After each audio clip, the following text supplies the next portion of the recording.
So, from what I see out here, we are in an opportunity, man.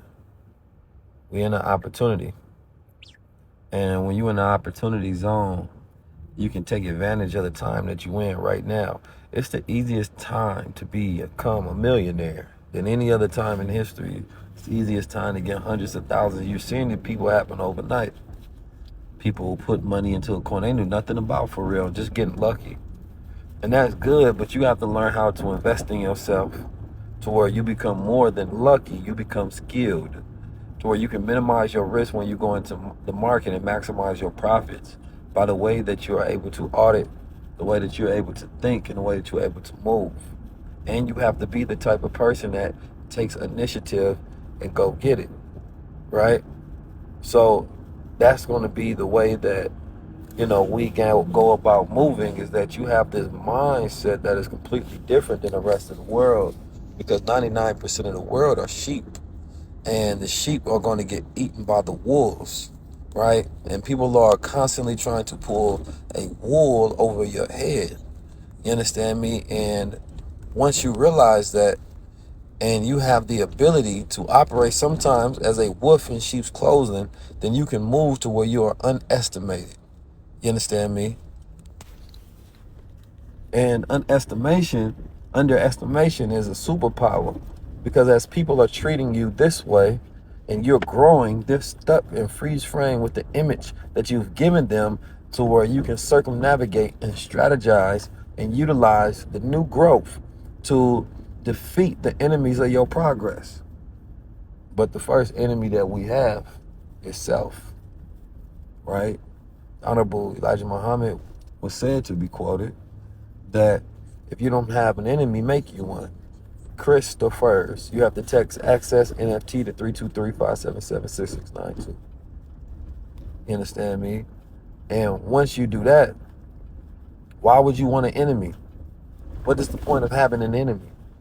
Enemy keeps you sharp and on your toes. The enemy makes you advise self better.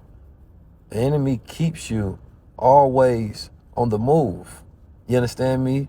Because what you learn so much about having an enemy is that you have to now study and improve self to find what weaknesses can be exploited. And when you go upon improving those areas that can be detrimental to you losing against your enemy, then you are constantly growing and defeating and battling and winning. So an enemy shows you, and the greatest enemy is always within, right? The greatest enemy is self, because we are the ones, when we do something, we in our way. When we do something, we judge ourselves. We have that accusing spirit that tells us what was right and what is wrong, and we're constantly weighing our righteousness, trying to figure out if what we're doing is good. We judge ourselves based on our mental state and condition, based on our happiness, based on our intelligence, right? We judge ourselves based on social competence, our ability to communicate and get along with others.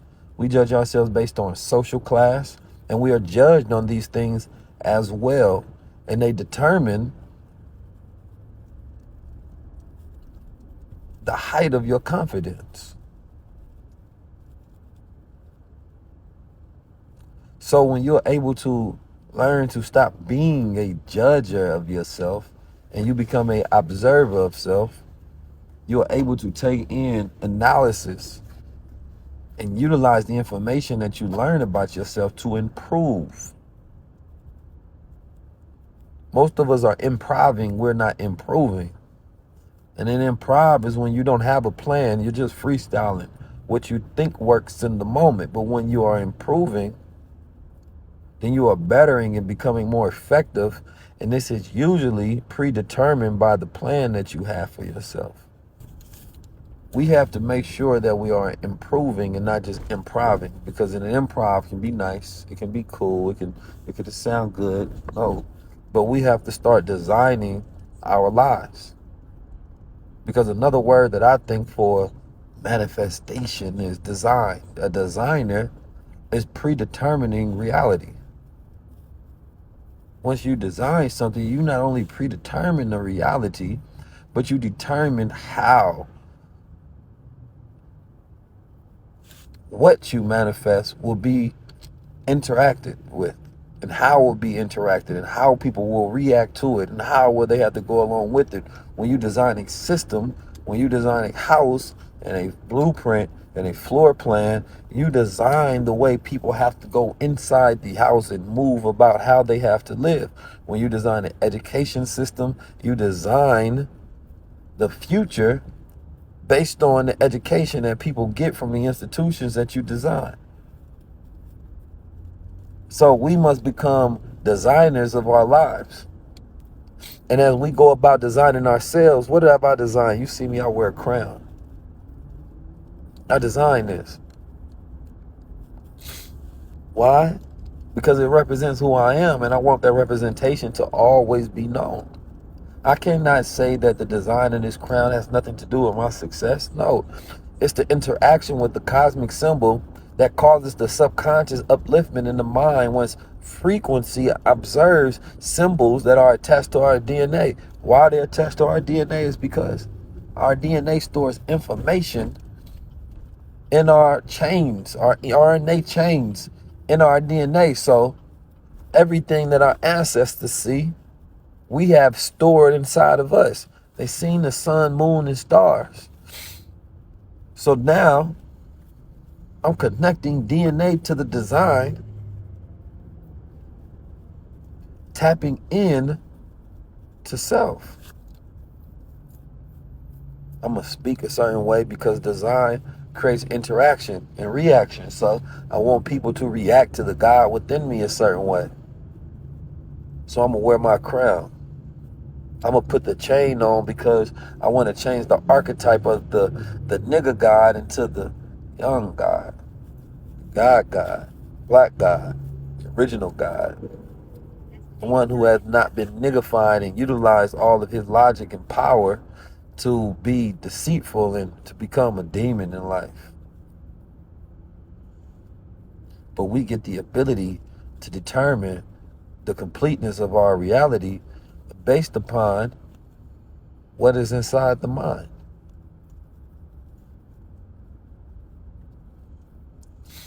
And I designed infinite wealth strategies.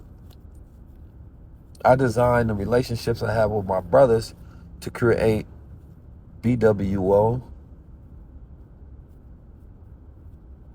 to help facilitate opportunities to bridge and build wealth.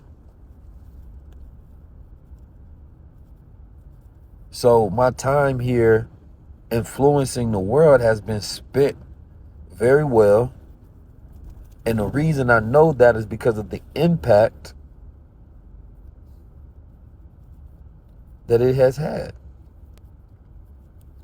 And when we consider our impact, as my brother Ben X always talks about, it is greater than our source of income. But what is our source of impact? And people say, Keith, how you doing all these things, man? And I tell them I'm not doing it. That's God doing it. I'm only acting under the influence of God. I'm only a vessel carrying out the decisions, the ideas, the attributes. Sometimes I'm off target.